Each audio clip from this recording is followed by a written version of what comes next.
Hello all, A Talking Sock here, and I'm joined today by Naveed, who's a content creator here on YouTube, makes some great videos about forgotten Nintendo games, and has also been streaming Nintendo's past E3 conferences. Everybody give him a great big warm welcome. Welcome, Naveed. Thank you so much for having me, Sock. Is it okay if I call you Sock? Please do. I'd Okay. be insulted if you Not didn't. Mr. Sock? Not Mr. Sock or anything formal like that? Mr. Sock is my father. Oh, okay. Gotcha. I apologize to Mr. Sock. No need. So, so as you're well aware, I'm sure, because you've been doing this almost like a countdown, Nintendo's E3 conferences, you've been streaming them on Twitch. Been a lot of fun.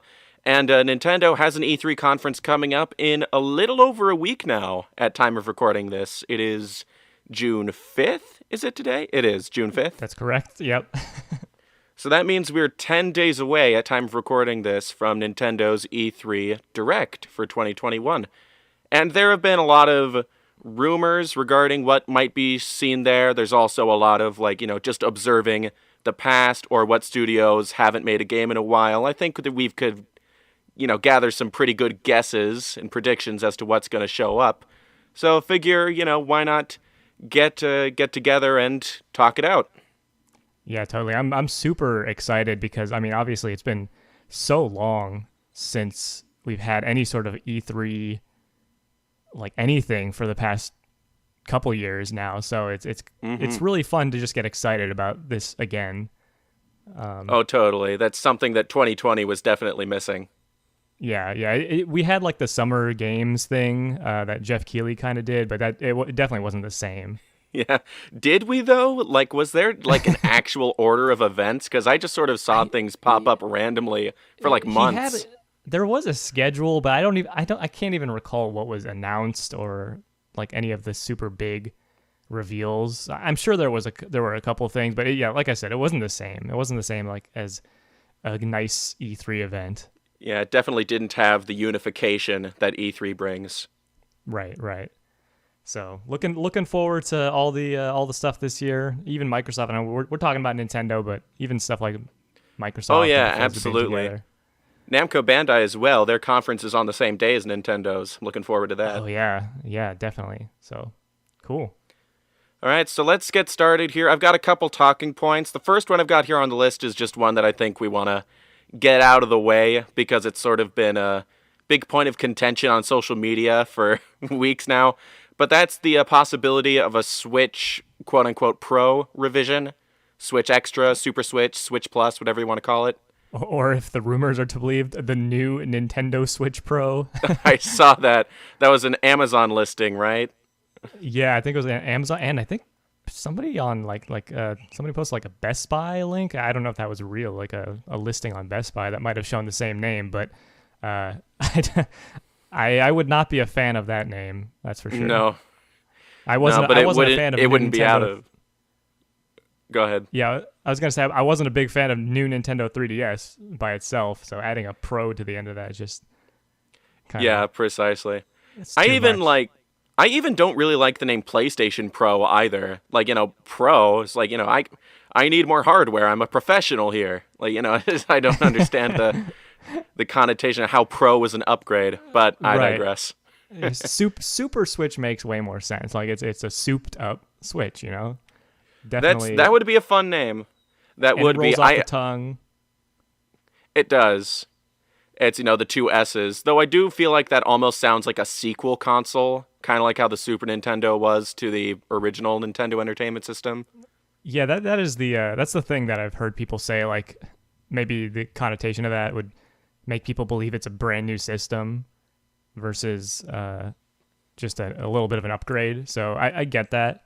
But do you think this Switch Pro, whatever we call it, do you think it's going to get announced before their event? Those have been the rumors, right? People have been saying that it's going to be announced before their actual press conference so that other studios can show off Switch Pro footage and stuff like that. Yeah, that's what they've been saying for what feels like weeks now, probably has been weeks, if not just a little over a week. I don't know if I believe it anymore. I'll say this, if this Switch upgrade does like exist or is ready to be announced soon, it either will be done before Nintendo's E3 starts, or it's like, going to wait until after E3 is done. Because I don't see Nintendo revealing new hardware during their 40-minute direct, Yeah, I imagine that's going to be focused mostly on just games. I still think it makes the most sense to announce this thing before any of the like third parties show games and stuff like that, because it seems like there's pretty high confidence that this thing has been in production and sounds like it's something that's planned for this year. So it'd be smart for Nintendo to drum up some excitement, at least during one of the biggest gaming events of the year. Yeah. And I do like the addition of the OLED, from what people say. That's a huge thing. I have a couple OLED TVs, and it's really hard to go back to like. I don't play my Switch handheld too much because just having that like it's not like a bad screen, but it's definitely like lower quality, and you can tell. It definitely like is. An OLED. Yeah, I don't mind as much. I do play my Switch in handheld mode quite often because, I sort of like to take it away from the TV and like recline in my bed, play games. Yeah. But I've heard some rumblings that it might have an Ethernet port in the Switch itself, and if that's true, then I'm like all for that. Be able to play online multiplayer games a lot easier in handheld mode if that's the case. But either way, it'd be weird. It'd be weird for it to be like in the Switch. I could see it being like on a new dock or something. Yeah, I guess it could be. Yeah, it seems weird for that to be like on the Switch because Ethernet ports aren't exactly small. I guess No. I've seen some slim laptops that have done like a cool thing where you have to like flip down a piece of plastic, but it's it might be a little bit bulky for that. So who knows? And I mean, I guess the other thing is I just hope if this Switch Pro, I guess it's probably an inevitability at this point, but whenever it does come out, I just hope we see games take advantage of it and there's actually like frame rate bumps. I don't really care too much about resolution bumps other than maybe in like games like Xenoblade Chronicles 2. Yeah. But frame rate bumps is something that I would definitely like to see. Oh, absolutely. Especially with, the way Nintendo is advertising that Pokemon Legends game. That I noticed Right. that the page for it is already up on the Nintendo eShop, and the trailer and screenshots for it are all just from that initial trailer. So I feel like that segues kind of nicely into the topic of Pokemon at Nintendo's E3. Now, when Pokemon does show up at E3, I noticed that it's mostly just sort of been like advertising the Pokeball Plus accessory for Let's Go Pikachu and Eevee, or like showing some wild area gameplay at the Treehouse. So do you expect we'll see much Pokemon news at E3?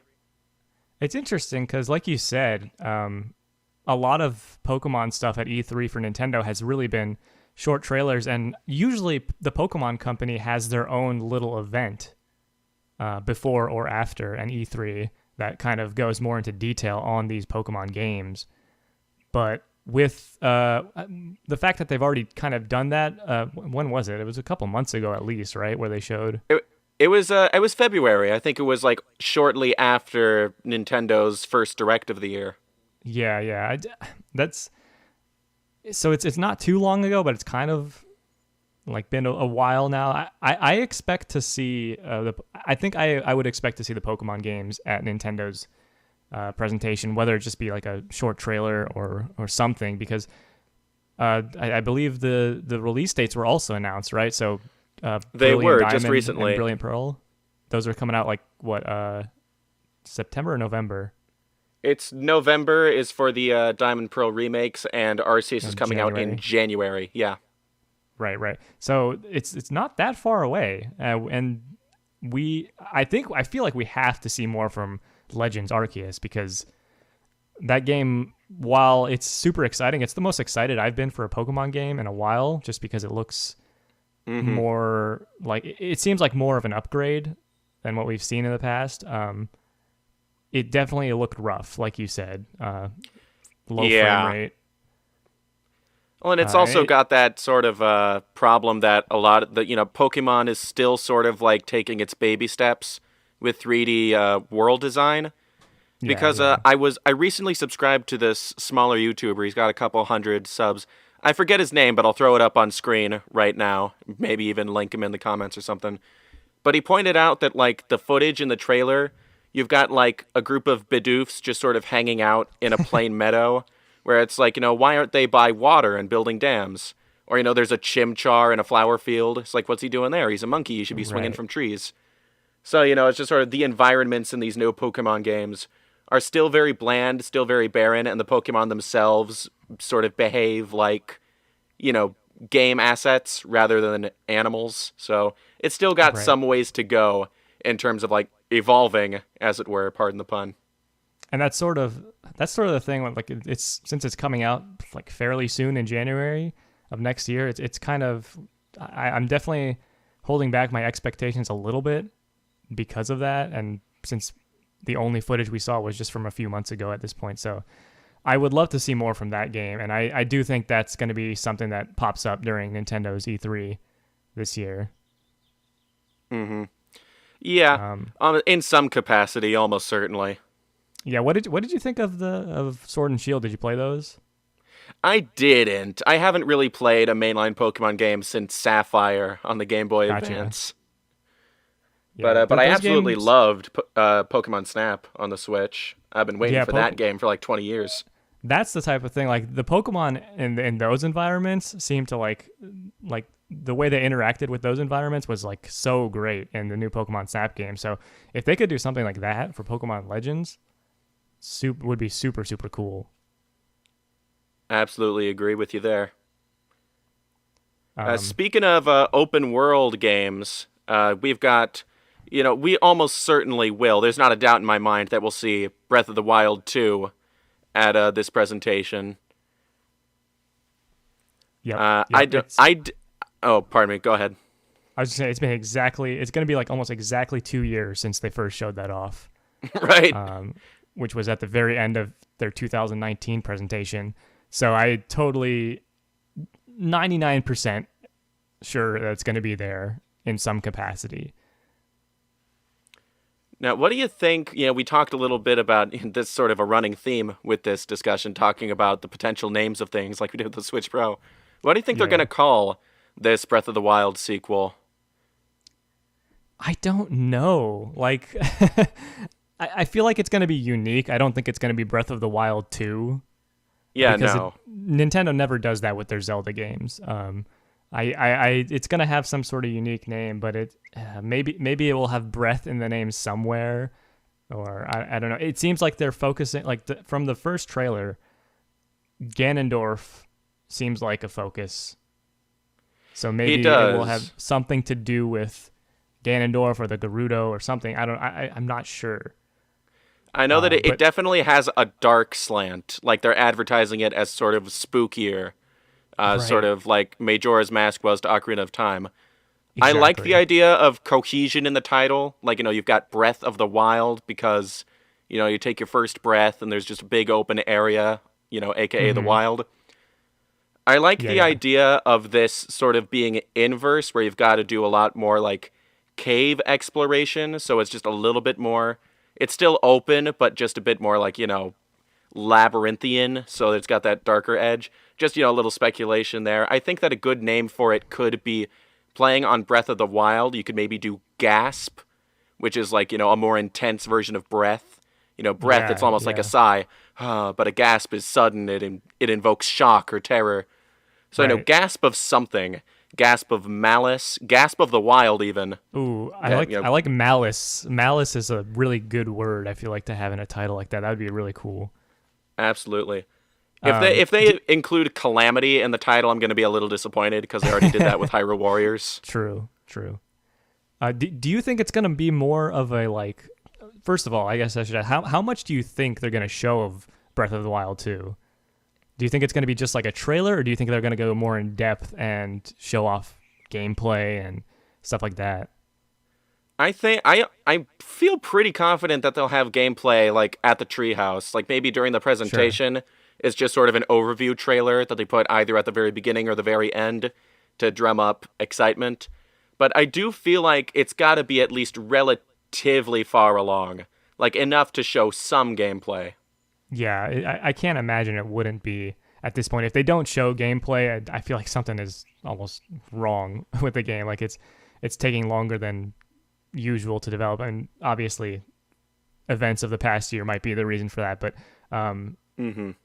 what do you also think about like the one thing about Breath of the Wild? There's probably a couple things, but one of the biggest things about Breath of the Wild that I wish was changed was just the dungeons. I like the dungeons, or it was the divine beasts in Breath of the Wild. I like them, but they just didn't have the same feeling as past Zelda dungeons. So I would hope that they kind of bring traditional Zelda dungeons back in a way.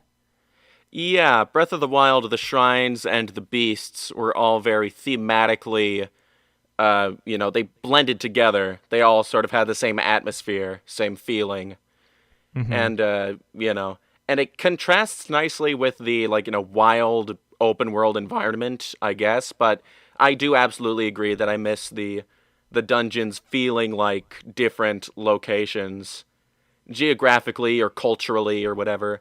Because you go to Ocarina of Time and you've got, the volcano, where King Dodongo hangs out, is so wildly different from Jabu Jabu's belly, or the Gerudo hideaway, stuff like that. So yeah, more set pieces. It makes them feel like set pieces, makes them feel distinct. You sort of remember the order of events that way. Though, to be fair, Breath of the Wild is sort of the order of events is totally up to your choosing. So I get that they didn't make them distinct in that way. But I absolutely agree that, now that they've done that, let's, bring in more of those familiar Zelda elements for Breath of the Wild to have. And, you don't even have to do, volcano, water, forest, all those typical themes. You could go a little bit, crazy with it. There's all sorts of creative avenues Zelda can go down. Yeah, and I wonder if they're gonna do anything just super, super crazy, because I don't know if you saw I believe it was game developers conferences or something after Breath of the Wild came out. They showed off all their concepts for a new Zelda game. Yeah, and one was UFOs coming down or something like that, and a more biker Link or something like that. They obviously they added the motorcycle in Breath of the Wild's update and DLC at some point. Nintendo concept art delights and frightens me, because they share that, I maybe I'm just a purist, but I really don't want a sci-fi Zelda. I feel like that's sort of stay in your lane, know your appeal Zelda. Yeah. You do the fantasy thing so well, so don't, because I feel like they kind of have been pushing more. Breath of the Wild has a big technology motif, and Skyward Sword had the race of robots, so it definitely feels like that's something that they might just go ahead and try in the future. I'd prefer them to explore the other avenues of that you've done in the past, more magmas, more of the Minish people, try something outside of Gorons and Zoras, flesh them out a little bit before we turn The Legend of Zelda into Cyberpunk. Yeah, definitely. And it'll be super cool or super interesting to see where they go with any unique things there. And also I'm wondering if they're going to bring back the weapon mechanics, the breakable weapons and stuff. So I think that would be cool. It'd be sort of weird if they did, unless Link gets separated from the Master Sword somehow. Because I can't imagine that they won't in the canon timeline events after Breath of the Wild, disregarding whatever the players chose. I can't imagine that Link wouldn't have gotten his Master Sword back. Yeah, totally.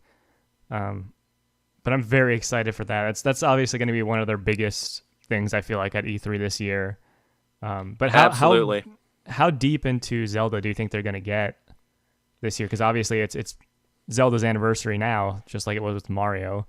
I was just about to Recently. ask that exact same question. Yeah. We're on the same I wavelength. I did a video last December with Palamation. Some of my viewers will remember him. And I sort of predicted that for Zelda's anniversary, they will put Ocarina of Time and Majora's Mask on Nintendo Switch Online, with the caveat being that they're the only Nintendo 64 games they do, and they'd only be around for a limited time. Oh my god. That sounds very Nintendo-like. I mean, I could see that totally happening. Because it's like, because I'd like to believe that they do Ocarina and Majora as, like, an HD pack, or even like Wind Waker and Twilight Princess, port them over from the Wii U. But if that's the case, like, all four of those games I feel like are more beloved and highly regarded than Skyward Sword, and they're bringing that one not only standalone for $60, but also the special edition Joy-Cons and the Amiibo with the fast travel feature, all sold separately. God. Like, I feel like Nintendo, they can't pull that and then turn around and release, 2 or 4 more widely beloved Zelda games for a better deal. That's just not fair to Skyward Sword, if anything.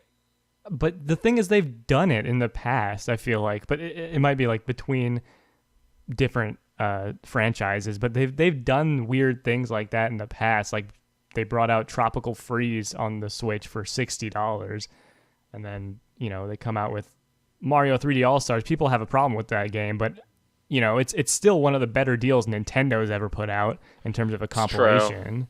Sad but true. It is sad, but I would love to see the like Wind Waker HD and Twilight Princess maybe come out as a pack. I would love to see if they release maybe the 3DS ports of Majora's Mask and Ocarina of Time. Absolutely. Those games are beautiful if you like, redo the textures.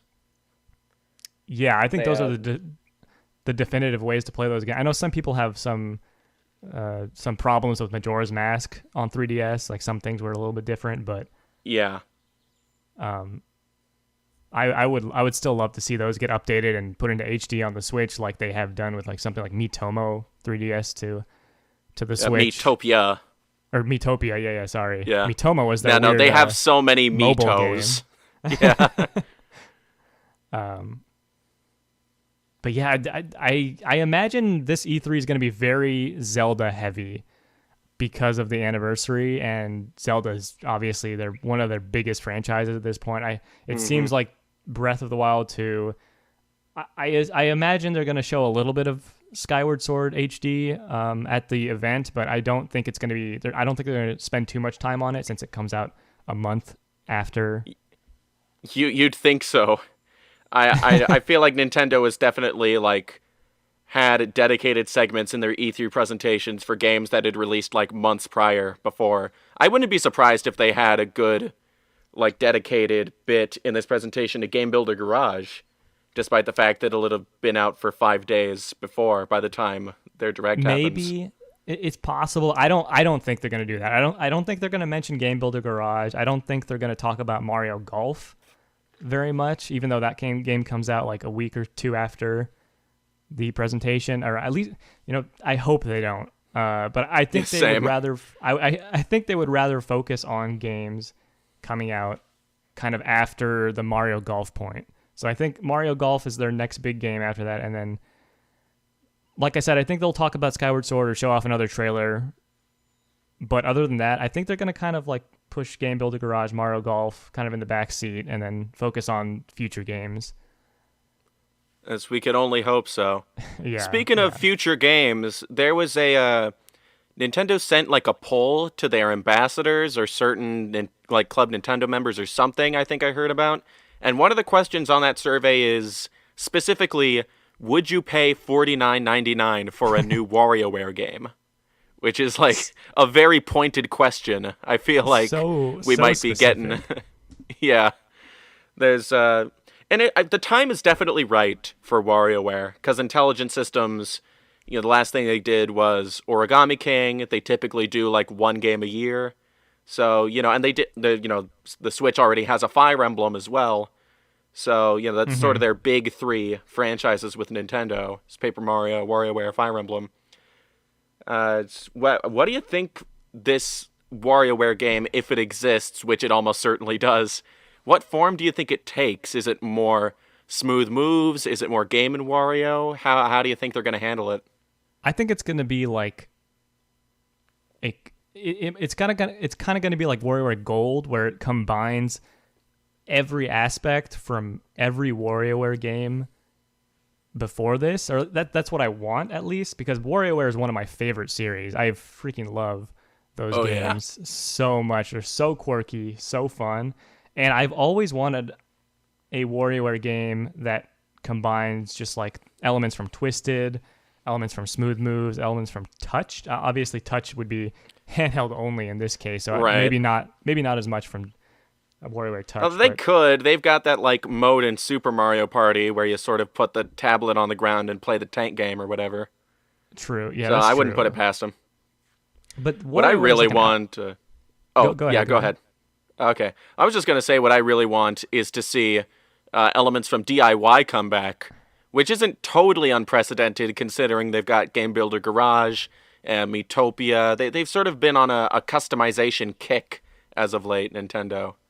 So I feel like they might bring back some WarioWare DIY elements. And WarioWare, it seemingly has always been a game that developers are very experimental with. They do a lot of weird things. So Wario in general always sort of gets the experimental stuff with Nintendo's internal teams, and I love him for that. Yeah, me too. One of something the friend and I talked about kind of recently, it'd be really cool if somehow like Wario kind of took a back seat and like Waluigi somehow came in and it would be a Waluigi instead of a WarioWare. That'd be fun. That is sort of like a Dr. Luigi scenario. A fun little like just mix on the formula. I don't want the gameplay to be much different, but it'd kind of be funny if they or maybe if they had like they worked together in some way. I've talked about that on my channel before, back when I, knew nothing about editing. I actually talked a little bit about the concept of maybe doing a Wario World sequel that involves Waluigi, and you sort of control them in tandem as they abuse each other, like in Whiplash or Crash Twinsanity. Yeah, that'd be I feel like there's a lot of fun avenues to explore with their, because Wario he's a little racier than the rest of the Mario cast. He's kind of allowed to be more crude, a bit more, human, as it were. Right. He exhibits a lot more, defining traits that, he doesn't give a care. He'll toss the fair maiden aside and pick up a big shining jewel, and that's the happy ending. Yeah. He's a great character, and I'm so glad he's gotten like a lot of love. I would love to see a new Wario Land game as well, since Shake It was the last one we got. Those games are so much fun. I doubt we'll see one anytime soon. WarioWare seems way more likely, obviously, with the survey that's going out now, but I would not complain either way. I feel like Wario Land, just in general, not at this E3, I totally agree with you there, but I feel like Wario Land will come back sooner than later, because Nintendo EPD, which one is it, 7, whichever one, what's his name? The Metroid director. Sakamoto? Sakamoto, that's right. Yeah, because they brought back 2D Metroid with Samus Returns, because they collaborated with Mercury Steam. Then they collaborated with Mages Inc. to do complete remakes of the first 2 Famicom Detective Club games, which, hopefully are doing well. I bought Missing Air and am waiting to see if we get a physical release before I get Girl Who Stands Behind. But I feel like they've got this sort of philosophy going on now, or this, tactic, where they can collaborate with a third or second party studio that hasn't collaborated with Nintendo before, and they sort of dip their toe in the water with like remakes of their games that don't get a lot of attention. So, and because that team in the past did Famicom Detective Club, did Metroid, the other things that they are known for are like Rhythm Heaven and Wario Land. So I feel like they might return to that sooner than later, maybe on the Switch. Who knows? That's a great point about working with other developers because I mean we've seen Nintendo's been a lot more liberal with giving their franchises out or passing their franchises out to like smaller devs to work on. We saw that with Cadence of Hyrule as well. Yeah. So I could Star totally Fox see that with Ubisoft's Toys to Life game as well. True, and I mean they let Platinum basically do a lot of the development for Star Fox Zero. So I could definitely see them like giving Wario Land to another team, smaller team, someone to work with. That was a great point, and I'm very interested to see if maybe we'll see one of those types of games at this event. Maybe a new 2D Metroid is being developed by a team like Mercury Steam for the Switch or something like that.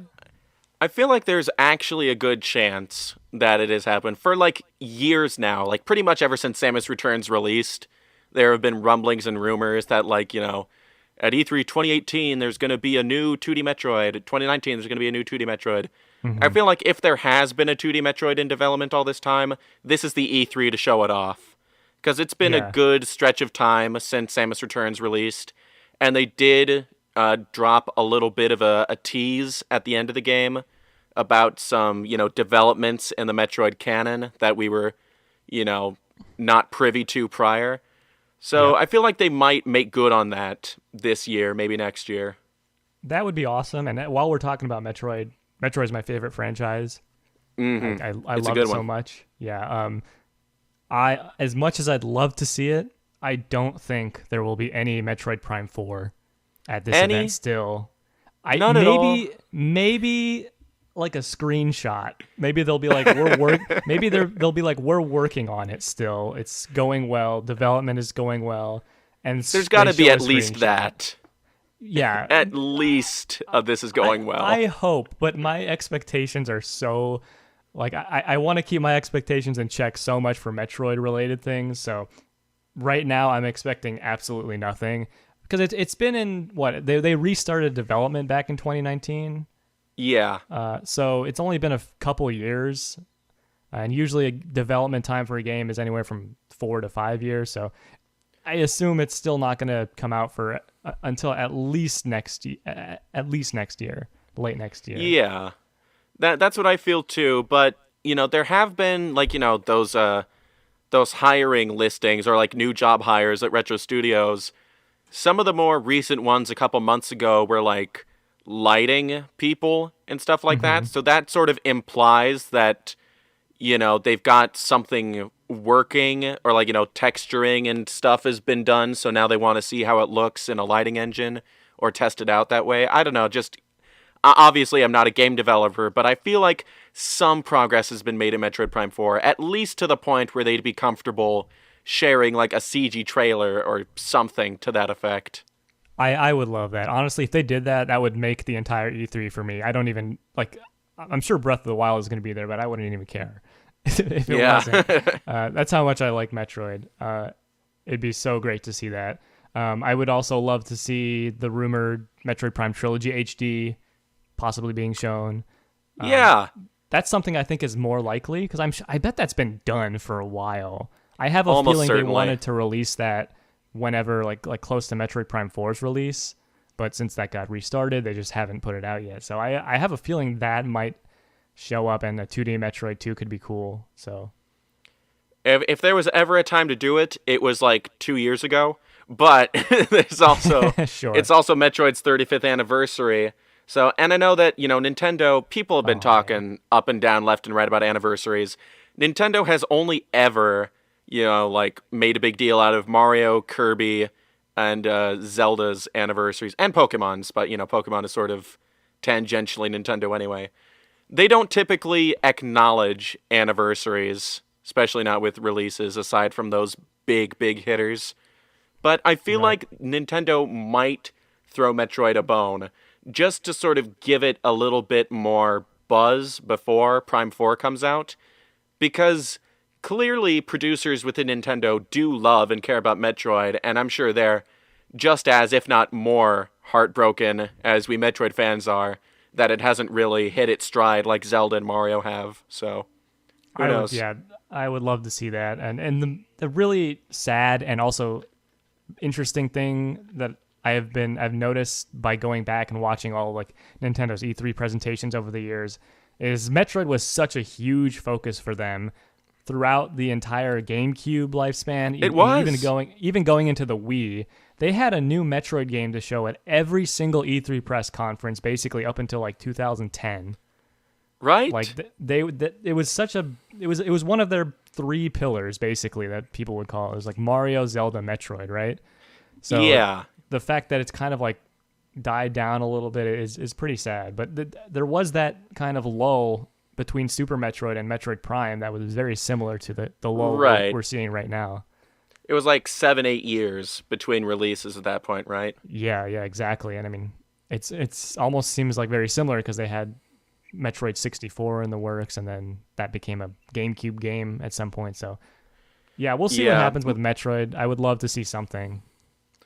Yeah, my heart more so bleeds out for F-Zero because it was it's I love F-Zero so much, and it did back in the day sort of feel like one of Nintendo's mainstays throughout when it launched on SNES, when they brought it to the Nintendo 64. It was always a technical showcase thing, but it still had a presence within like Nintendo Power and their conferences. They sort of I recently bought for my game collection one of those Nintendo GameCube preview discs, and they sort of like advertised the fact that they had a trailer for the tentatively titled F-Zero for GameCube on it. And I was just like, there was a time when this was exciting, like when just the idea of this franchise coming to the new hardware was something Nintendo was proud to show off. And man, now it's been 18 years. Newborn babies have become adults, and F-Zero has not had a game on store shelves this time. That's so terrifying to think about. Yeah, I know, right? Oh, man. But they released like 3 GBA games as well on FC. One of them never came to the US. I think one of them is Japan exclusive. Climax or one of them like was. That? Yeah. It was either Climax or GP Legends. It's because 2 of the GBA games were tied into Falcon Densetsu, the anime they did. Yeah. Which I've been watching through recently, and it's actually pretty good. I'll have to check that out. I mean, obviously, I only know about it because of a meme. But yeah, the Falcon Punch. Yes, that pretty darn epic. I love F-Zero as well. I think GX is one of the best racing games ever made. It's absolutely agree with you there. But there's no way it's coming to E3. Unfortunately, I can't imagine there's going to be any sort of F-Zero love at this E3.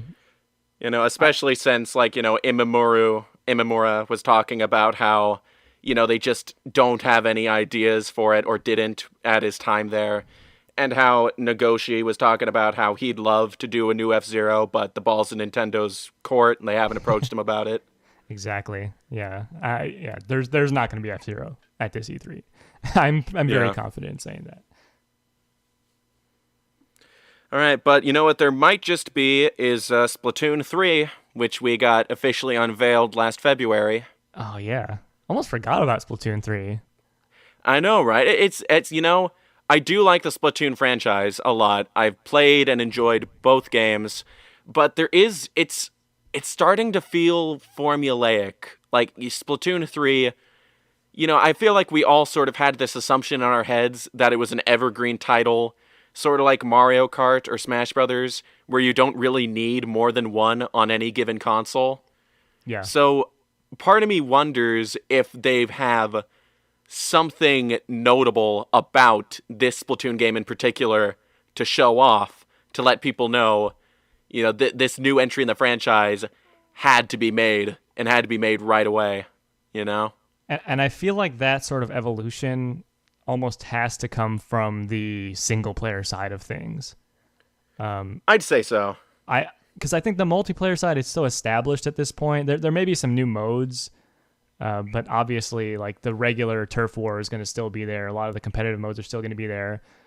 I think something radical is going to have to change about that single player mode, and that's what I would love to see as well. Because I have not enjoyed the single player of Splatoon as much as I would like to. They've been good, but they've kind of been an It's afterthought all for me. right. Yeah.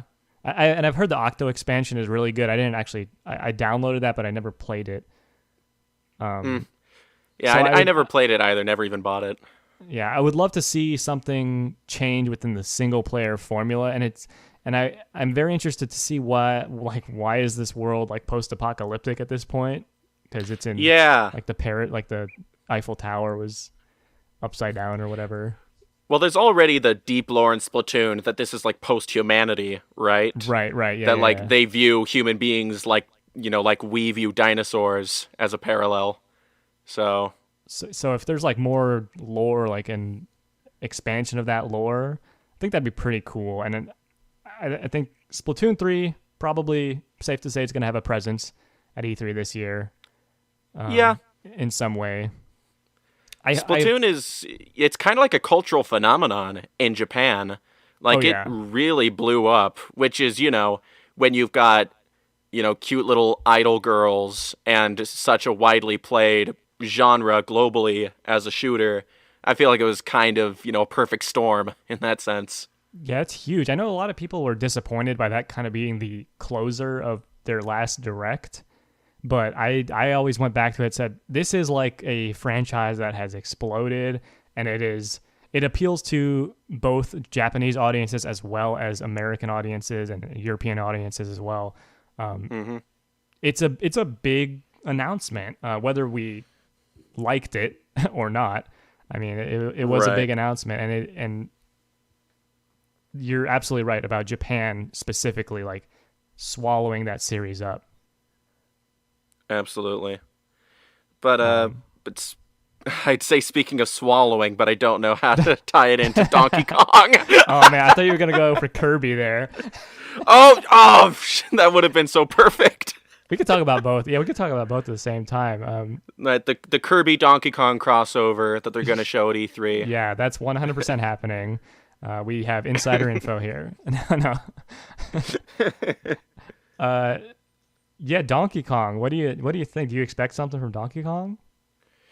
I'd say it's pretty likely. I don't know if I give a lot of credence to the rumors because they're just they're so non-verifiable and, loose in their description.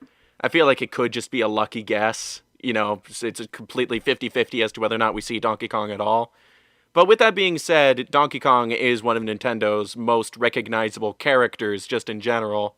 Mm-hmm. So it wouldn't surprise me to learn that Nintendo EPD Tokyo has been working on doing something switchy for him, because they sort of have that idea with the Switch, starting with Breath of the Wild and rolling out into their other series, like, Mario and Mario Party and all that. They sort of want to rediscover the roots of those classic IPs. And I feel like they might be attempting something like that for Donkey Kong. Yeah, I mean, the rumors are basically they're making a 3D version of Donkey Kong, right? Or something similar. Some have said that it's a 3D Donkey Kong game. Others have said that it's a 2D Donkey Kong game. One leaker in particular, Zippo, who apparently has a track record. I don't want to...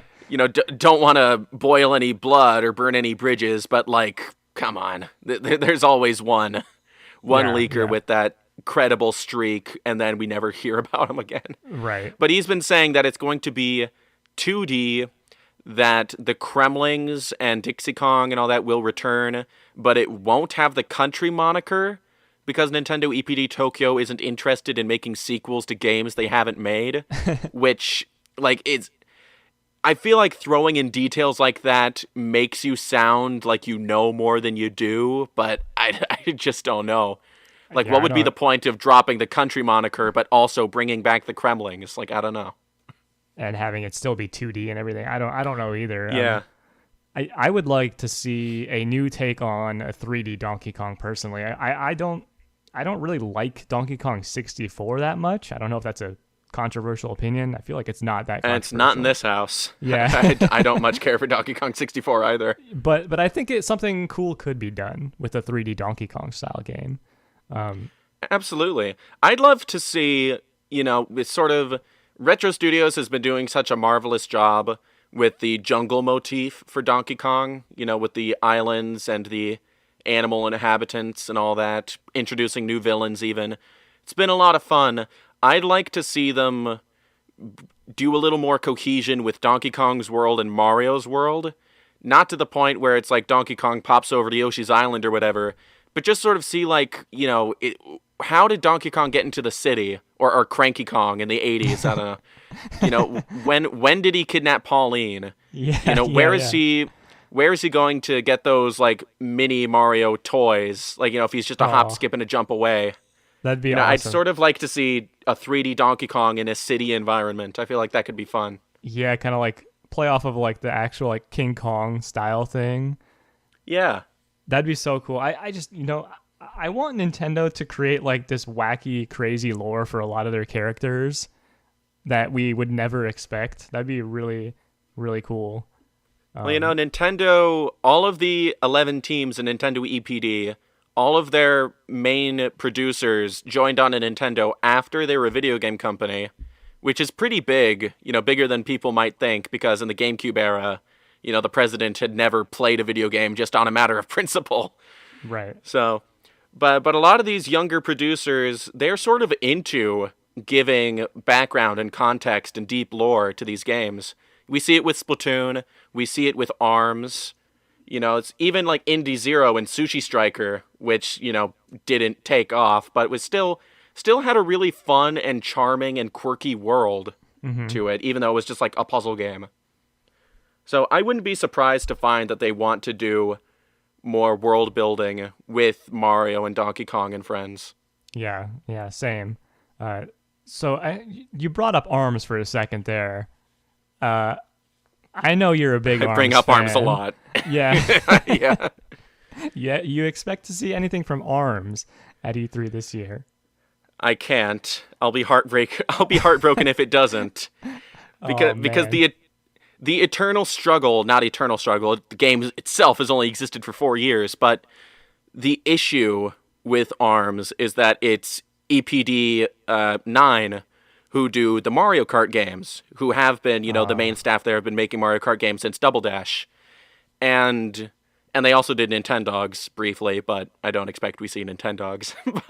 No. But the thing is, I have this fear that like ARMS, when ARMS first released, it was data mined, and before any of the additional characters or updates rolled out, they found code referring to the future characters that were all codenamed, like, DNA is the codename for Helix, Ribbon was a codename for Ribbon Girl, all that.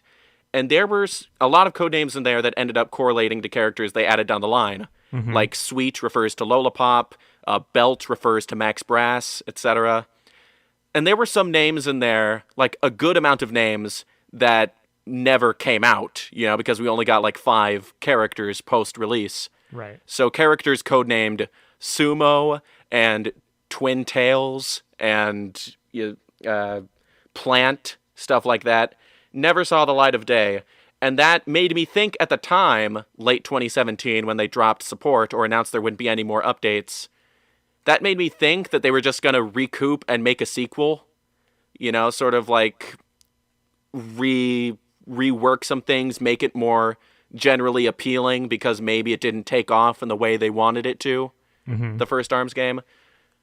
But as it turns out, key staff members like the producer, Mr. Yabuki, actually went over to work on Mario Kart Tour for phones, which is, and a lot of people now have, the hype is high.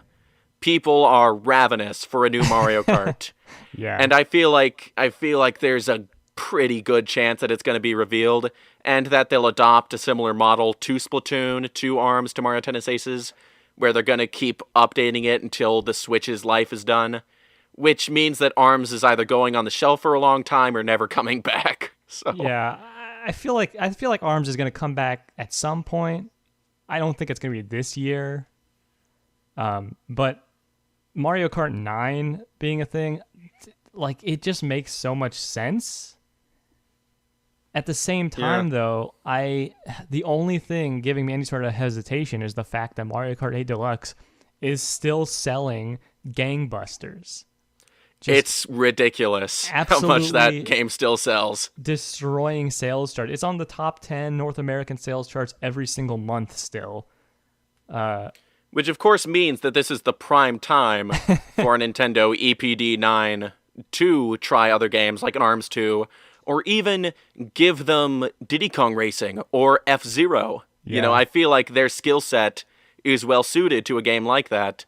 But I get the feeling that Nintendo is going to follow the money and do a new Mario Kart. But we'll see. Yeah, You know? I mean, at the end of the day, it is all about that money.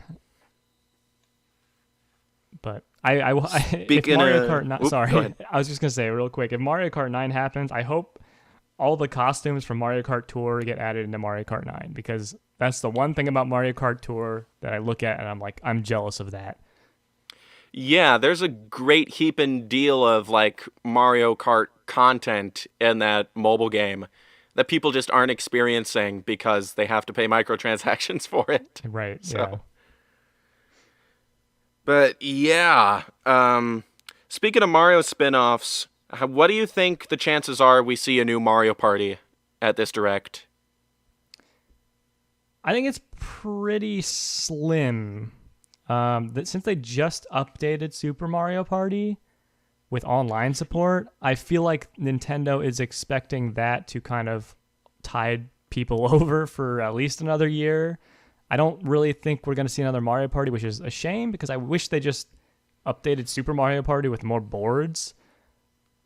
I mean, considering that they did roll out this online update, it's not out of the question. Maybe that's something. Maybe we see more Super Mario Party updates at this E3, like, you know, all these years later.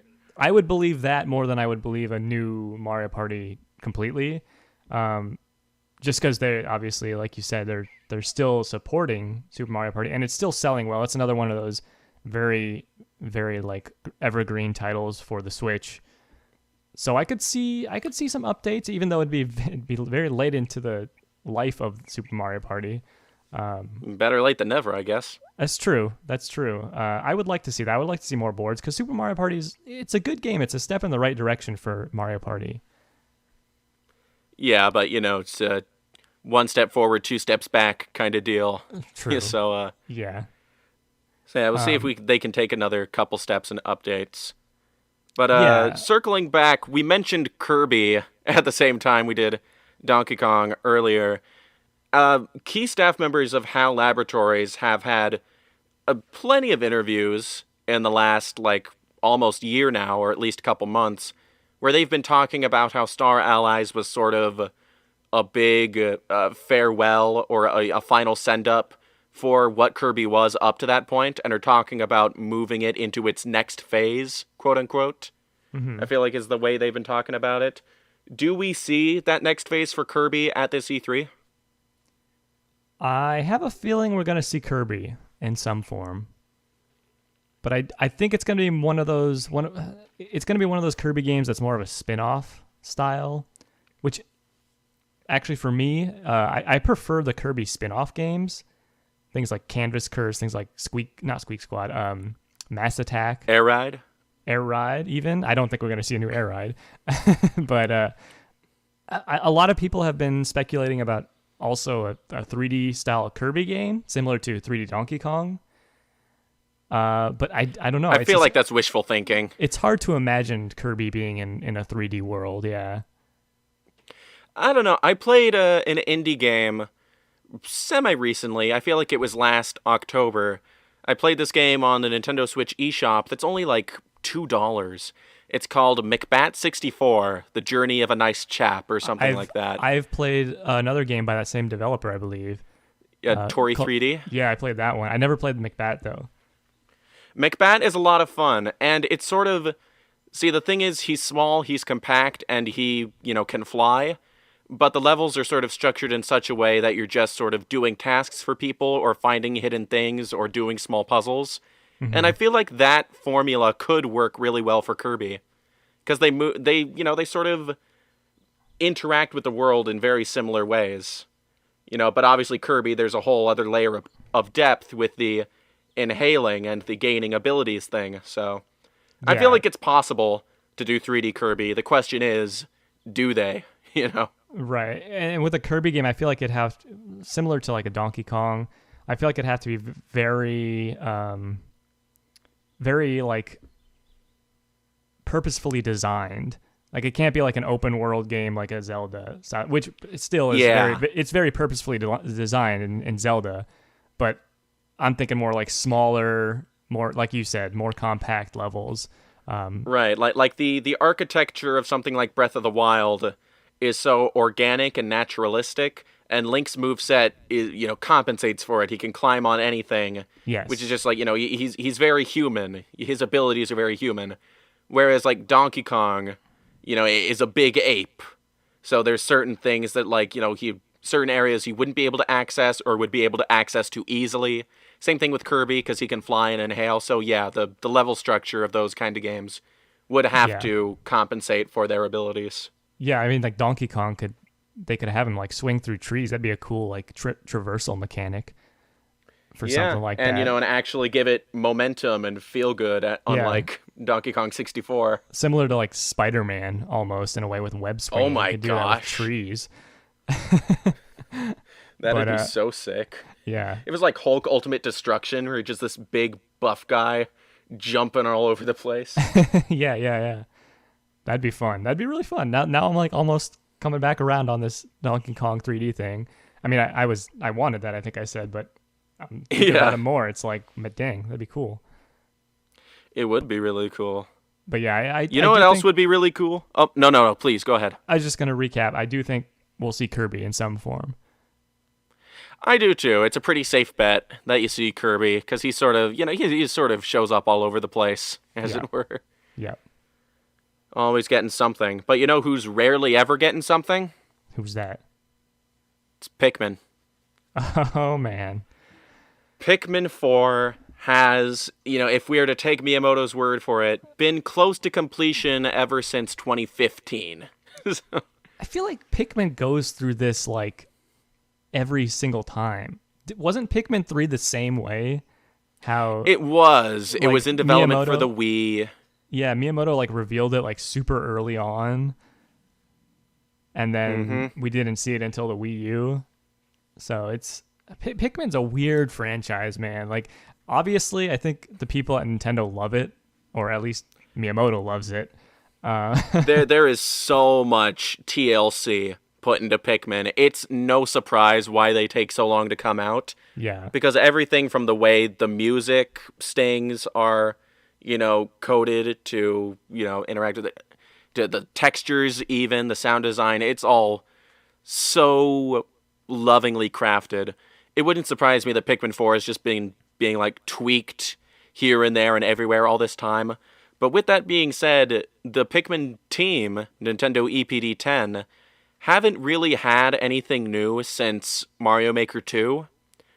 So, you know, do you suppose we might see, you know, an announcement, not even like for release this year or even next year, but like just sort of a sort of logo for Pikmin 4, if nothing else? Pikmin is one of those wild cards. I think that's one of those games that, you know, I feel like people have been talking about forever, but they're not expecting. And I think we could see a Pikmin this year, especially since Pikmin 3 Deluxe came out last year. Was it last year at this point? My timing. It did, yeah. Yeah, I'm losing my mind with these dates and everything. But yeah, Pikmin 3 Deluxe, it almost felt like a stopgap between it and like a brand new Pikmin game coming out. And Pikmin 3 Deluxe sold pretty well. It was one of the best selling Pikmin games ever. Even though it's just which isn't remake. Saying much, because Pikmin doesn't typically sell that well. But it's still it sold million seller. Yeah, 2 million plus. It sold better than Yoshi's Crafted World and Octopath Traveler, Bravely Default 2, Xenoblade Chronicles 2. It's, you know, it's in the same league as like Donkey Kong Country Tropical Freeze or ARMS, where it's sort of like a pretty good seller. Yeah. So I would love to see a new Pikmin game. Pikmin 4 would be awesome. And I think the chances are, you know, it's like 50-50, but it's not like a low chance I feel like we see it this year.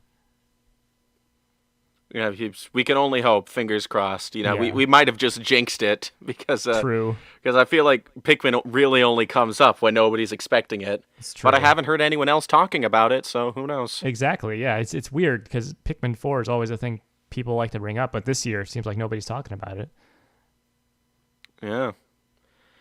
But now I've heard some rumblings, and I don't know how much I buy into it, but I could totally see it happening.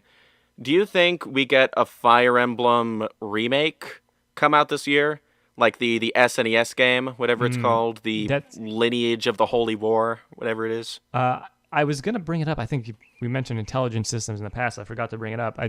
I don't think there's going to be any sort of new Fire Emblem game completely, but I think a remake makes more sense. Nintendo's been known, they've been known to do Fire Emblem remakes in the past with, what was the 3DS one called?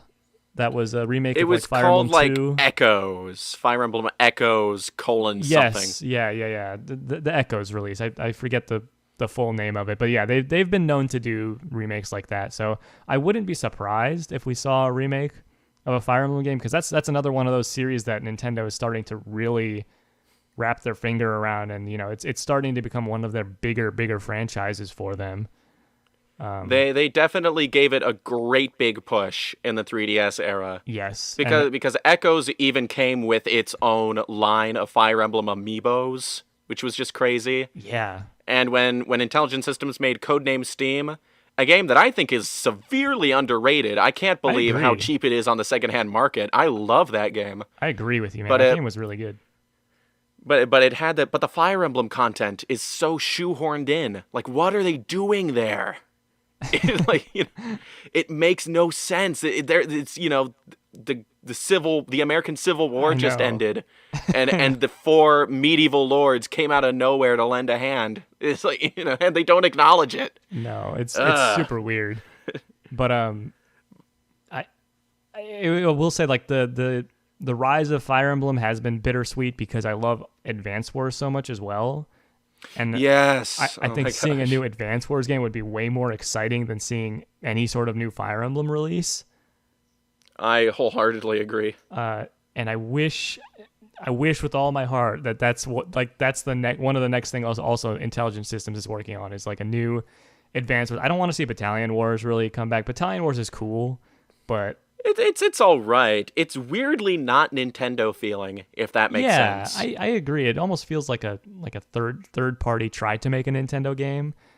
Yeah, in a way, which I don't know the specific developer behind those games. I don't know if it was maybe like it wasn't Intelligent Systems. I forget who it was though. Yeah. But yeah, Advance Wars would be awesome to see back. I don't expect that, but because Fire Emblem seems like the path forward for Nintendo and Intelligent Systems. The path of radiance forward. And there you go. Path of radiance. Yes. Oh, man.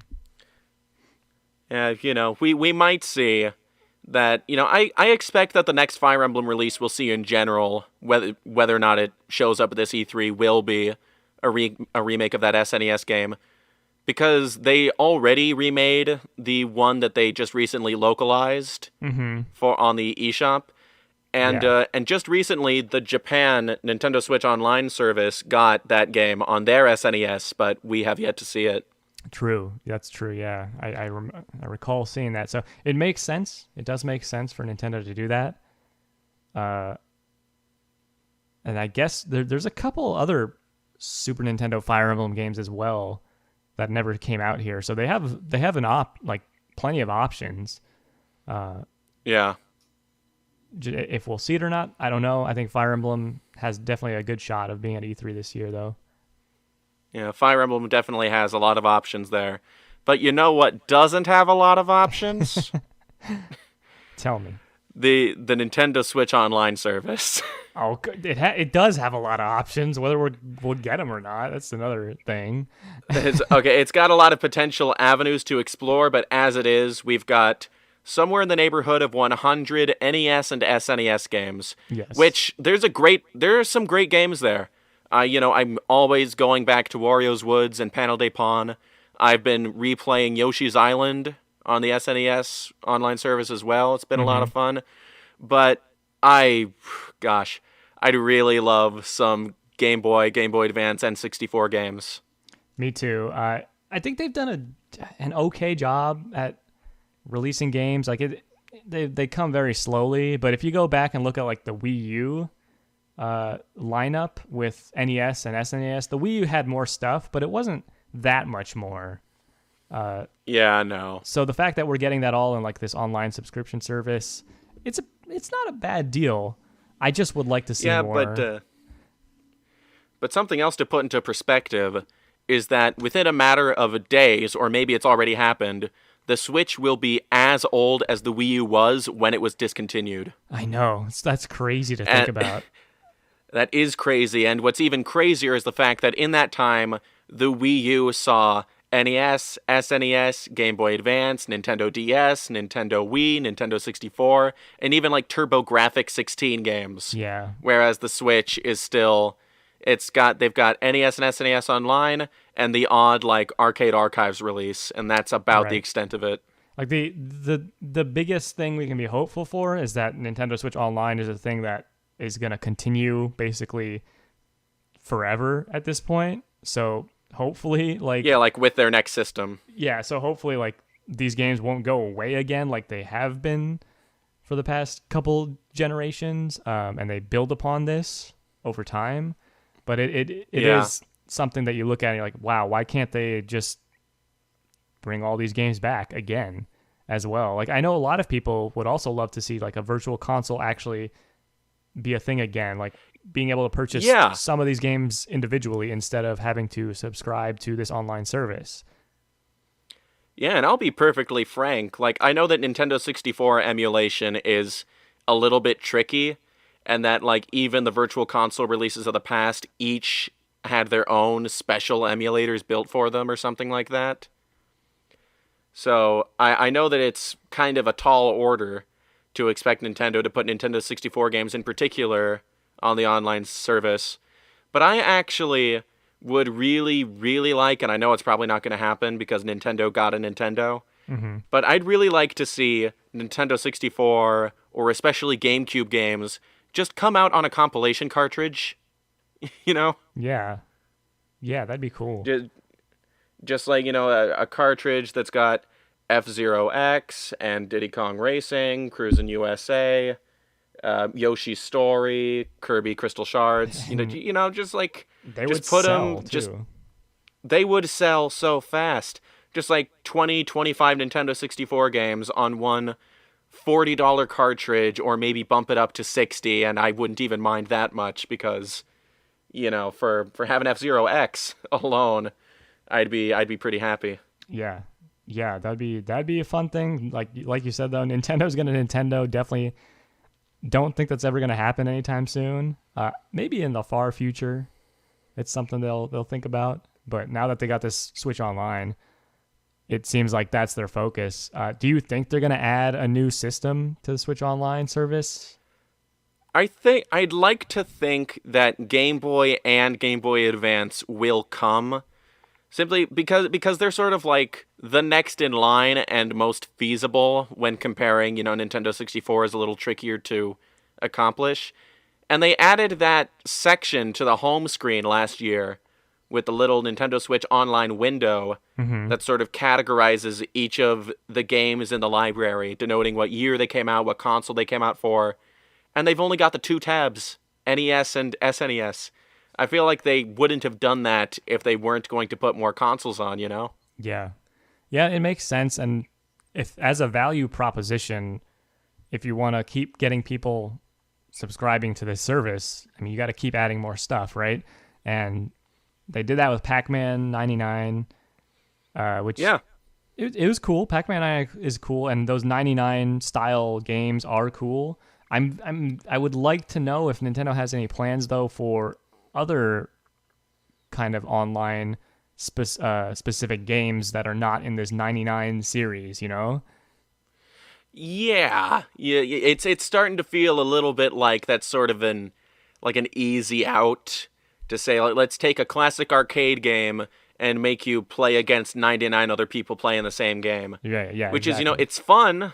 I still actually revisit Tetris 99, Pac-Man 99 a lot. Mm-hmm. I'm starting to get into Bomberman R online as well. It's pretty fun, but the loading screens are atrocious. That's like 64 players, right? Up to Yeah, it 64? is 64 simultaneous players. That's cool. Super Mario 35 even, I enjoyed quite a bit. It's so And so wild to me that was a game that they put up for a limited amount of time.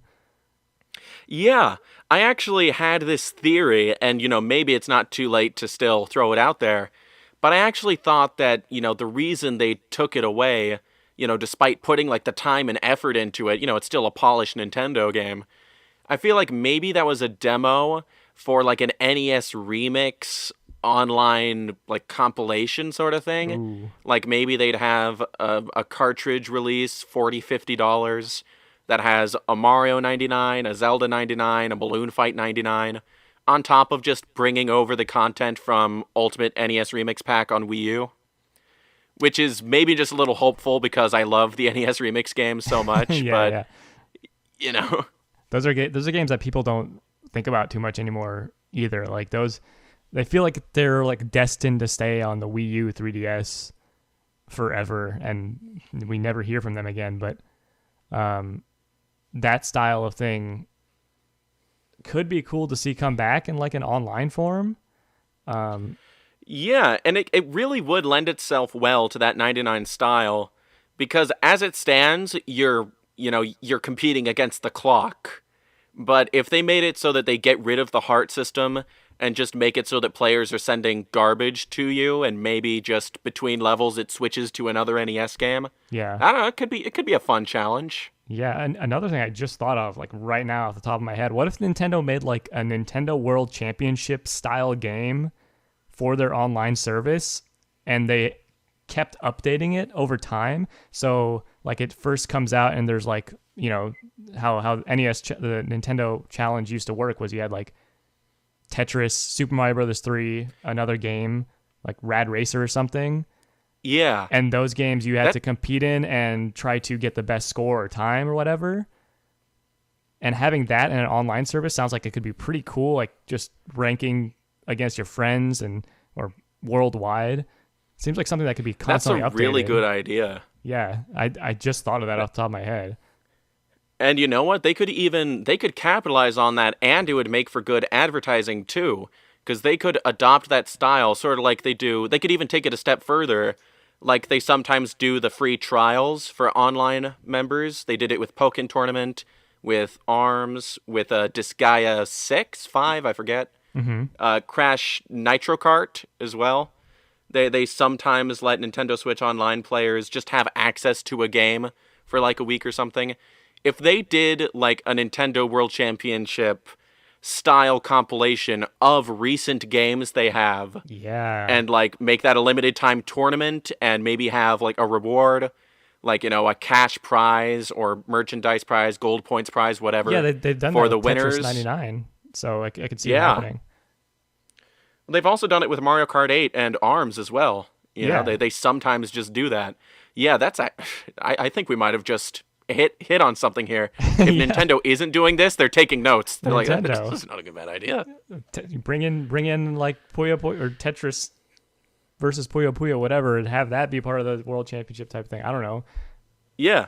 Anything. It could work with so many games. That could have saved Sushi Striker. Sushi Striker. Dang, yeah, exactly. Solve this puzzle in Captain Toad as fast as possible. I don't know. That might get a little... That's because there's probably only one solution, so maybe that won't work. But, there's possibilities there. It sounds like a really cool idea to me now that we've talked about it. Absolutely does.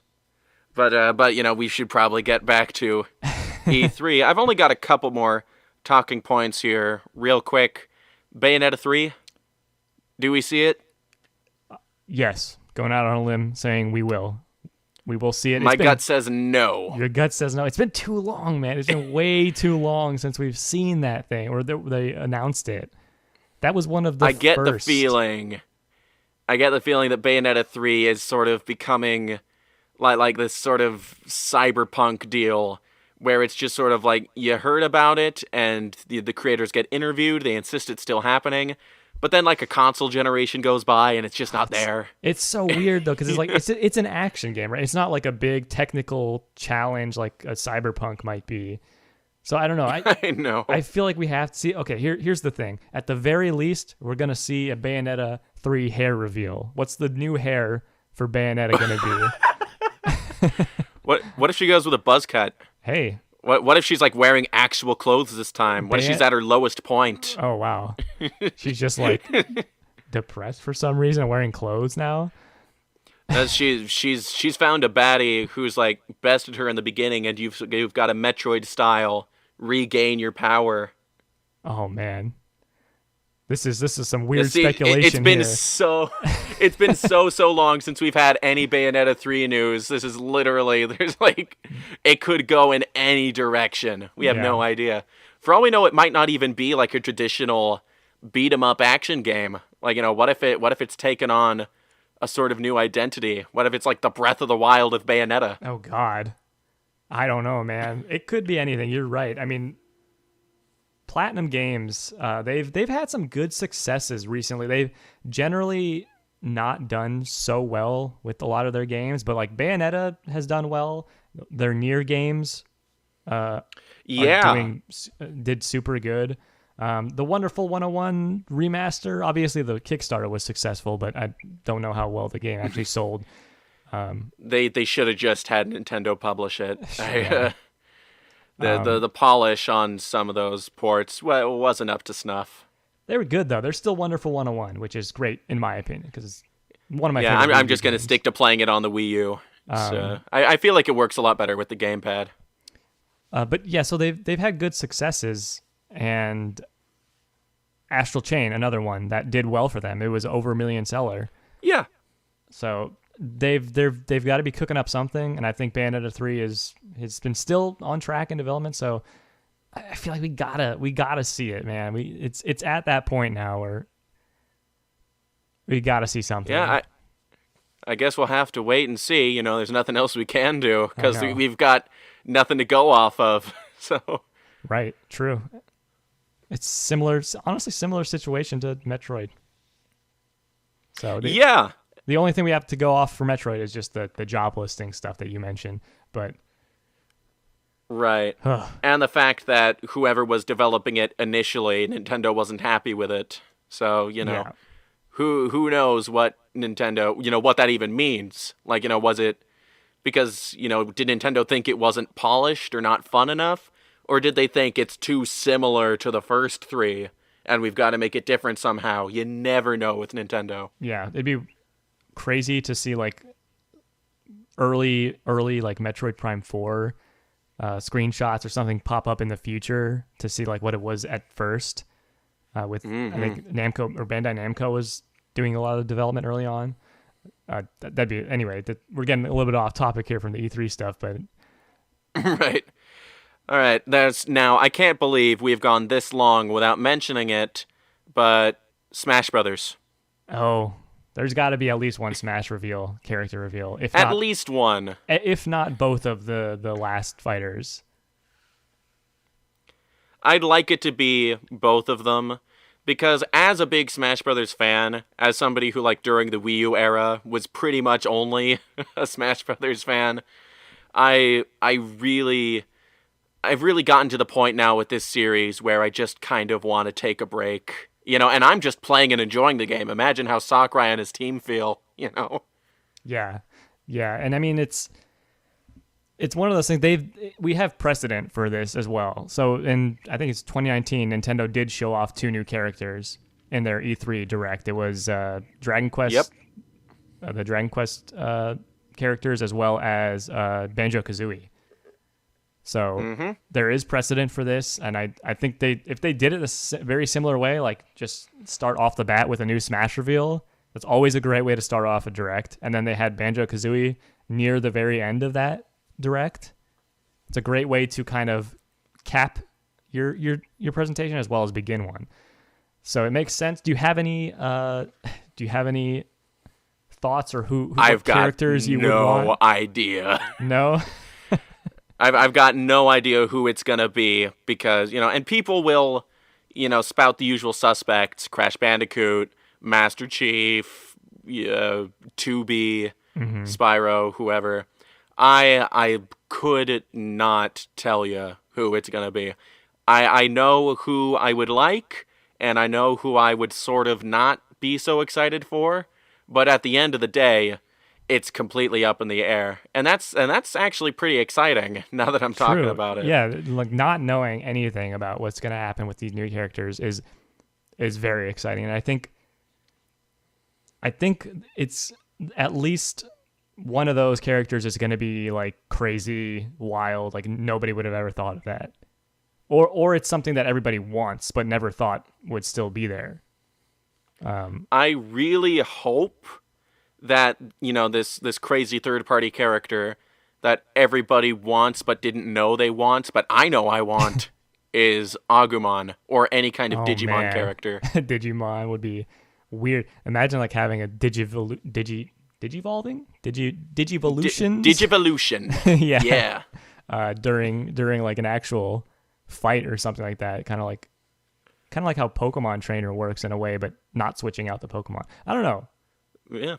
Be interesting. There's definitely fun mechanics you could do with a Digimon character.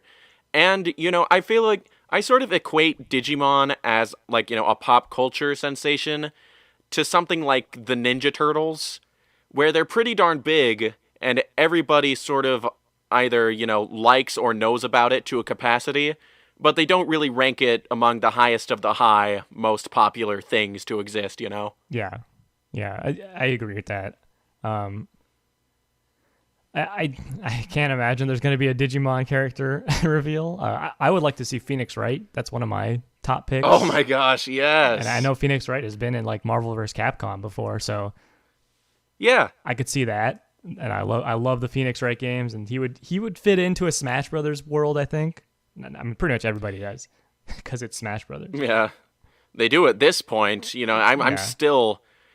It still feels weird to look at the Minecraft content in Smash Brothers. Oh yeah, that's because like Smash Brothers has always sort of like ever since Melee sort of had this philosophy of taking classic series and realizing them for the current gen hardware. Mm-hmm. But Minecraft is just sort of it looks the way it looks, right. And it's not going to be altered it at exists. all. It's an immovable force. Exactly. But that still was a crazy, like, cool reveal. And honestly, I'm excited to see what they will do for the reveals themselves, because they're always a spectacle, right? Those reveals are some of the best. I really hope that's one of my videos that's actually gotten a little more traction than most videos I put out. Is I had a trailer concept for how to do like one last trailer that includes both of the new characters, where I thought it'd be cool to like follow up on Sephiroth's trailer, maybe have all the DLC characters fight him, but then Taboo, the final boss from Brawl, shows up, and then everyone isn't here, he wipes them out, but then the last character, whoever it is, big, crazy, everybody wants him character, steps in to save the day. I feel like that's kind of gonna be a good way to cap it off, because while I do agree that it'd be a great way to start and end a direct with having Smash trailer than other Smash trailer, I really like it. I miss the days when characters sort of shared trailers, like the Brawl E3 2006 trailer with Meta Knight and Pit and Zero Suit Samus and Wario. I like that energy. And Snake at the very Snake end. At the end, yeah, with the codec call. So cool. That would be cool. I now that you're saying that, I think that would be a great way to finish off and cap off this wild ride with Smash Ultimate. Having just one big trailer, I could totally see that, and I could go either way. I now that you mentioned it, I think I'd prefer this one trailer, but I'd take either way. But it's going to be exciting. It's going to be exciting for sure. I don't play much Smash anymore, but it's always exciting to see these new characters. Yeah, that's sort of, I sort of equate it to like the the Kingdom Hearts fan who isn't into Disney movies or anime. Yeah. Where they just sort of like, they played them when they were a kid, they got invested in the characters, and were just waiting for 3 because they just want to see how it ends. Right. I feel like I've arrived at that point with Smash Brothers now, where it isn't quite the same as it was when I started, but I'm still totally invested in who's getting in. Yeah, me too. Will be very, very exciting to see what happens with that. All right. Now that's pretty much all the talking points I have in regards to like Nintendo's own output. Mm-hmm. If we want to quickly talk about third-party stuff, what do you think? What do you think are the chances we see Xbox Game Pass or xCloud on the Switch? Can I go back to Nintendo stuff real quick? Please do. Please do. What about Next Level Games? Do you think they'll have anything? Since that's been like Nintendo doesn't acquire a lot of companies. But that's true. Next Level Games was one of their most recent and one of their biggest, I feel like, because Luigi's Mansion 3 was a huge hit. Do you think they have something already ready to show? Because Luigi's Mansion 3 was a 2018 game, right? Or I believe it was 2019. It was 2019. October Wow. 2019. Okay, so it's only been a couple of years then. Yeah, but that's the question, isn't it? Did Nintendo acquire Next Level Games because they couldn't afford to lose them with whatever project they were working on at the time? Or did they acquire them because they have plans for them? Yeah. They said, hey, Next Level, we want you to develop the next blank game. The question is, what is it? Yeah, so like what have they done, right? They did Punch-Out on the Wii, Super Mario Strikers. They did Punch-It on Wii, Super Mario Strikers. They did a Federation Force on the 3DS. Both of the Luigi's Mansion games on the 3DS and the Switch. Do you think they would stick 2 with and 3. Luigi's Mansion for their next game? I don't think so, because like while Luigi's Mansion is definitely it's way more of a top tier franchise than people realize. Mm-hmm. It sells pretty darn well, but I don't know. I feel like personally, Next Level's talents, like their great animation, their attention to detail, their characterization, I feel like they'd do a really good job with a Diddy Kong Racing. Yeah, I could see something like that. They really hit it out of the park, like you said, with the animation in Luigi's Mansion 3. That game, it looks incredible. It's hard to believe that's a Switch game still, going back to it. I know. So whatever they do next, I think is going to be very exciting. I think they've grown as a developer a lot over time. They've always been good, but I think Luigi's Mansion 3 was just a step up from everything they've done in the past. Yeah, I totally agree. Actually, what if Nintendo, because that's the thing too, they don't always buy studios, but like the times that they have, like they bought out half of Rare's shares in the 90s because they had them revive Donkey Kong. Or Retro, they bought them up wholesale and said, we want you guys to do a mature first-person shooter, and that ended up being Metroid, right? Yeah. Next Level is a Canadian studio, right? I believe so. Do you think that perhaps Nintendo said, we want to tap into this market, or we want to find a way to bring back this IP, and you guys are the ones to do it? Are they, I guess the roundabout question is, are they the ones to revive F-Zero? For some reason, I knew you were going to go in the F-Zero direction with this Next Level talk. And I think they would actually be a very good choice for a new F-Zero game, especially with, we talked about the animations a lot, with F-Zero GX having a lot of those cool CG cutscenes and whatnot. Yep. And bringing these characters of F-Zero to life, I think Next Level could do a great job with something like that.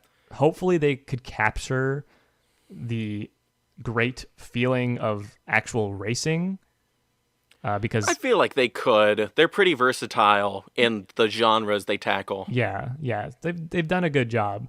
It's just that they don't really have the experience for a racing game yet that I've seen. So I'd just be interested to see what happens there. But I think they could totally bring back F-Zero in a good way. I feel like, and I hope I'm not boring the audience going on about F-Zero. But it's also very, I feel like identity-wise, F-Zero is very American, despite its, Japanese origins. Because, the initial concepts for it were like, it was inspired very much by Tim Burton's Batman. And obviously they've got the American comic book motif going on, the rock and roll. Even F-Zero GX, which is pretty Japanese feeling, if I'm completely honest, they still chose to like have all the dialogue and all the vocal tracks be in English exclusively. So I feel like it might be a good call if Nintendo feels like they finally want to try and do something new with this series, which is just wishful thinking on my part. But if they were to, I feel like they would hand it over to a Western studio. Yeah, it makes sense. I agree with you that it kind of feels like a more westernized game series, and they would still probably work directly with Nintendo of Japan too. So it's not like it would lose, of course, that the charm that comes along with a lot of that stuff. So yeah, I don't know. I don't think, now that you said that 2019 was when Luigi's Mansion 3 came out, like I said, I've lost all track of dates in my head. But right, because that came out pretty recently, I would say they probably don't have something to show off yet. But being as how they've just been acquired by Nintendo, I thought it was a good thing to bring up and talk about. It was. You were spot on with that. I'm glad we covered it. Yeah. So I guess now going back to the Microsoft third-party stuff, huh?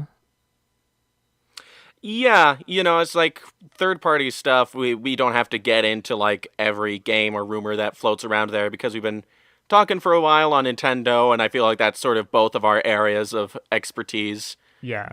But there have been a lot of rumblings, as it were, about the possibility of Game Pass coming to the Switch. Right. And I just sort of want to hear your take on it, while we're talking about E3. It would be a pretty huge deal if it did.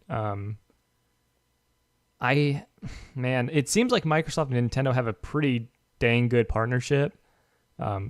Phil Spencer over at Microsoft is always, he's pretty open about, really liking Nintendo and other companies in general. Like he's been, I think he's a great, is the CEO of Microsoft Game Division or something like that? The president? Yeah, if not CEO, then he's like, a spokesman at the least, he's at the very least. I the feel like leader. he is like president or something. He's the leader of that division or something, whatever. He's the leader of the bunch.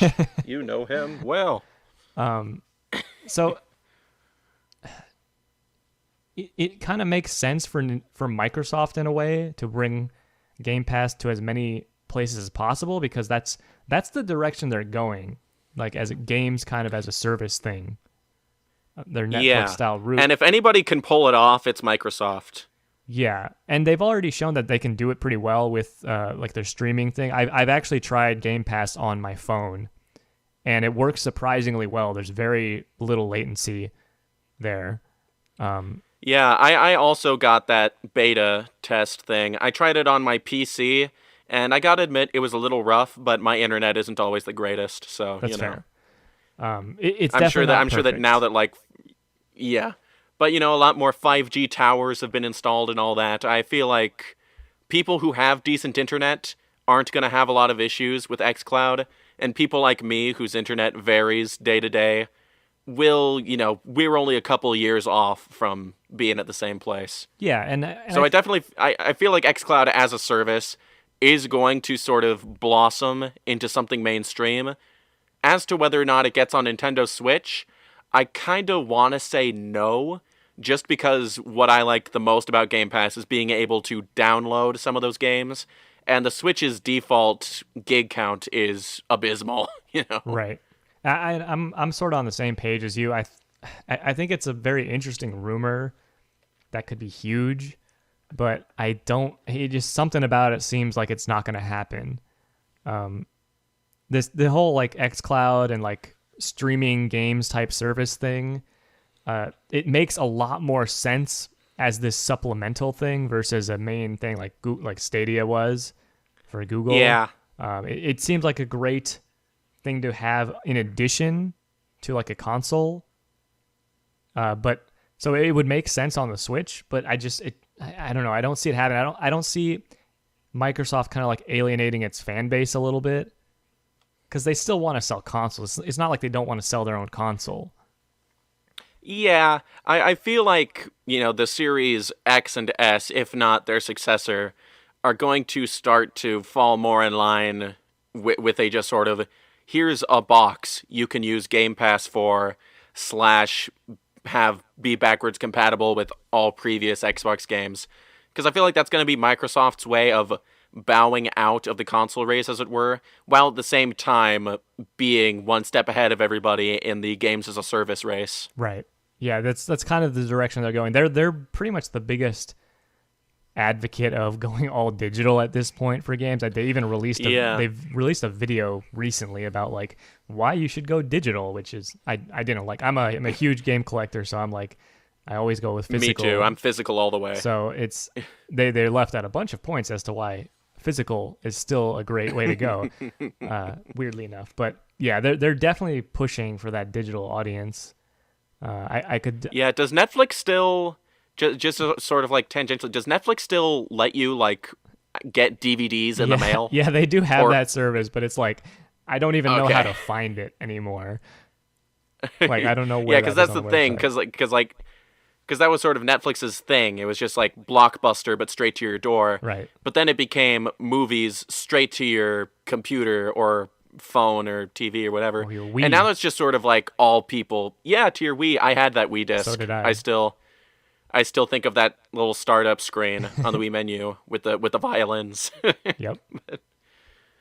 But yeah, I don't know. I feel like that's almost certainly the sort of success Microsoft wants to find with xCloud.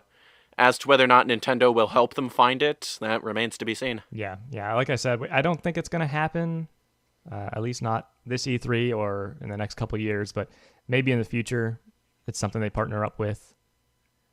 It sounds like you feel the same way as well there. Yeah, pretty much. Yep.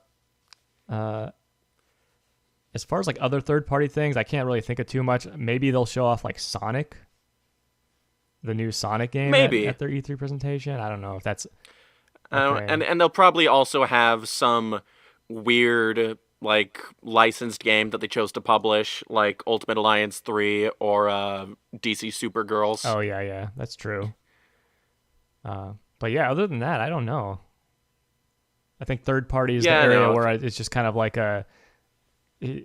anything could happen really, because they've been showing off. They do tend to show off a lot of third party games, at least in sizzle reels during their E3 presentations. Yeah. So we'll see what happens there. We certainly will. And is there any other topics you feel are pertinent to this discussion, or have we just about covered what we can? I wanna know what your like most outrageous prediction, not even a prediction, just what you want. Like, what's your most outrageous? I just got a pick? big evil Grinch smile when you said that, and thank you so much for bringing that up. Because you know what I want more than like anything else for the Switch, or just what I've wanted for the Wii U and the Wii and everything, but just hasn't happened. Can I take a guess? Please do. Is it racing related? Not F-Zero. It's not racing related, okay, but I do know where you're going on that, and that would be a great avenue. then I don't know. I was gonna guess Excitebots or an Excite truck. Yeah, I actually would go gaga for a new Excitebots. Like, no kidding. That would make my day. But what I want is robot related. I want a new Custom-Robo. Oh man, that's a good pick.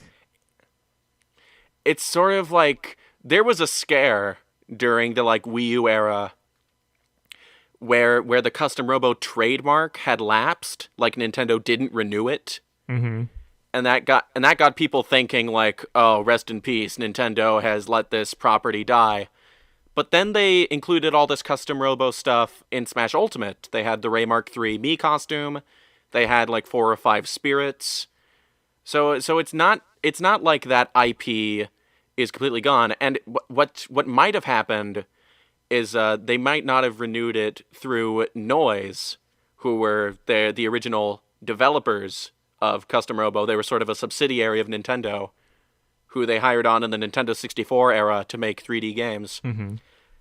And Noise, I think, has gone defunct, but they're because they're not credited in Smash Ultimate's like big laundry list of honorable mentions, you know. Mm-hmm. So that makes me think that Nintendo has absorbed the license to this property. The question is, do they do anything with it? The answer is probably no. But it would make me very happy. It would be a cool like eShop style release. I guess you can do more with it. I know there's a lot you could do. I wish I would love a full-fledged Custom-Robo again. I've never actually like gotten too deep into them. So I would love to like have a new one to really sink my teeth into.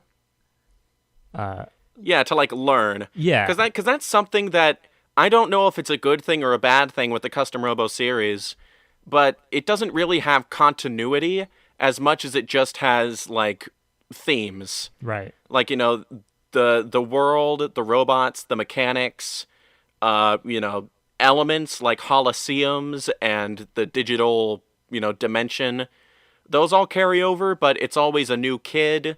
There's normally a new lineup of robot models to play with, you know, so it just sort of like depends on what direction they take it. The GameCube one was a little darker. The DS one was very like juvenile. So I feel like if they really like honed in on it and tried to find a style that was appealing for Custom-Robo, they could build it into, you know, one of those series like a WarioWare or like, you know, a Rhythm Heaven, where they don't iterate on it often, but they do enough. Like, you know, every other console, they come back to it, you know? Yeah, definitely. That'd be cool. That'd be awesome. What's yours, Nav? Dylan's Rolling Western. A new Dylan's? No, that's... Hell yeah! Okay, here's my real one. I would love to see a new game from a developer that might be dead at this point. We don't actually have confirmation, but Skip. Can I guess? Oh, sorry. I said it before you guessed. Oh, did you? Okay, I didn't hear you. Was it Skip? Yes, it was Skip. Okay. I would love to see the audience isn't going to game. believe me because your audio is going to be so much more crisper in post, but I'm listening to them through like Discord, so every other syllable gets I believe you, though. muffled. I believe but, you, Sal. but please. Yeah, Skip is one of my favorite developers over the years. Like, Gift Pia, Captain Rainbow, Chibi-Robo, all those games they have so much charm. They're so fun. I would love to see Don't them forget come that back. Penguin game for WiiWare. Snowpack Park, yes. That was a cool one. They made a pretty decent, a couple decent Chibi-Robo games on the DS as well. They're basically dead or defunct at this point from all indications, but there hasn't been any sort of like formal confirmation of that. So we don't know. We don't actually know. Right. And key like members might have just joined Nintendo EPD. Right, yeah. You know, you never know. Exactly. So I don't know. Chibi-Robo is one of those franchises that seems like it's going to be dead. And I don't think Nintendo's going to let them work on another new IP anytime soon. Yeah, sadly. But, man, what if we got like a Gift Pia and Captain Rainbow localization? I don't know. God. I love like a Skip collection. Yeah. You know, that has Chibi-Robo, Captain Rainbow, Gift Pia. Yeah, it's never even gonna just happen. those three. It's never gonna happen, but it's just that's something I want really bad. But yeah, I feel like there are so many avenues you could take a new Captain Rainbow, dude. Like and you know, just the idea of a game talking about forgotten Nintendo characters, even if it's not by Skip, like incorporating like forgotten franchises into its own game is such a great idea. And that could even be something that could even be a vehicle for Wario. Yeah, you know. Yeah, exactly. It's just I don't know. I want it. I want it really bad, and I know I'm not going to get it. Yeah. Well, you know, and that's sort of the curse of folks like you and I who are so invested and fascinated and passionate about Nintendo's history. Yeah. That you notice all of these fresh ideas that just didn't break through to the mainstream. Yeah, just, whether it was like maybe on a like not the right console at the right time, or like Nintendo didn't give it a chance with localizations or anything like that. Or the marketplace was too, specific, cater to a specific demographic. Yeah, exactly.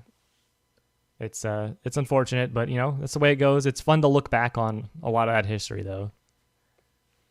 Yeah, and and that's one of the positives about Nintendo.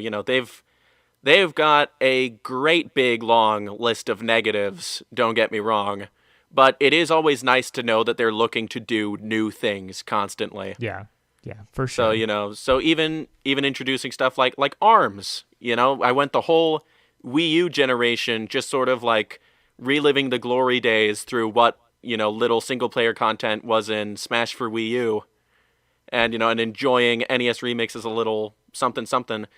But then they launched their new console, and they've got a new IP that's an arena fighter with passive storytelling and a sort of comic book motif. Like, they were just checking all the right boxes for me there. So you never know. They can always come back around and cater to your niche tastes every now and again. And maybe we'll see a new IP this year from Nintendo as well at E3. Maybe. And we went this whole time. We didn't even talk about Mario because Mario had his time in the sun this past year. Well, we did talk about Mario Kart and Party, a little to be bit, fair. But no mainland Mario. Oh man, wouldn't that be sort of a shame if that's what Nintendo EPD 10 has? Like Pikmin 4 is still on the back burner, and they introduce New Super Mario Brothers Joy-Con edition. If it was New Super Mario Brothers, I'd be upset. But if it was like a new Odyssey, like I'd be fine with that. Make it 2017 all over again. Bring me Odyssey 2 and Breath of the Wild 2 in the same year. I'd be down with that. Yeah, and Splatoon shortly after as well.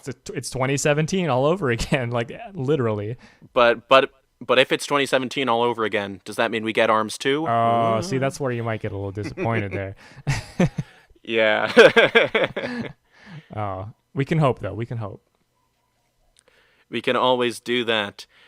So thank you so much for doing this with me, Naveed. No this problem. Has been so much fun. Yeah, I have thoroughly enjoyed myself. This has been great to talk about. Great to get excited with somebody else about E3 again. Thank you. And you're going to be streaming Nintendo's E3 2019 Direct soon on Twitch, right? Yes, within the next week before Nintendo's presentation. That's their last Direct. We've gone through all of them. I'll be doing their 2019 Direct, and hopefully, it'll be a lot of fun. It's going to be fun. Yep.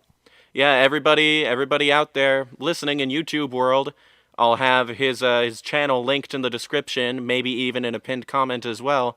Got to check him out. It's a great time. Appreciate that, and thank you so much for having me on. Oh, it's been a pleasure, an absolute pleasure. So yeah, everybody, go check out Naveed's, presence online. All the links will be in the description, and you know where to find me. I'm right here. There's a like button there, there's a subscribe button there, all sorts of fun stuff you can interact with. Do it. Thanks for listening all the way through, everybody. Yeah. Did you have something to say, Naveed? I was just gonna do it. Do the like, do the subscribe, do everything. For sock. Okay. For sock. For me. Yes. And also Naveed, but on the links, as we said. And now we're going around in circles. So yeah, thanks everyone for listening. Thanks again, Naveed, for stopping by. We'll see you all at E3 2021. See ya.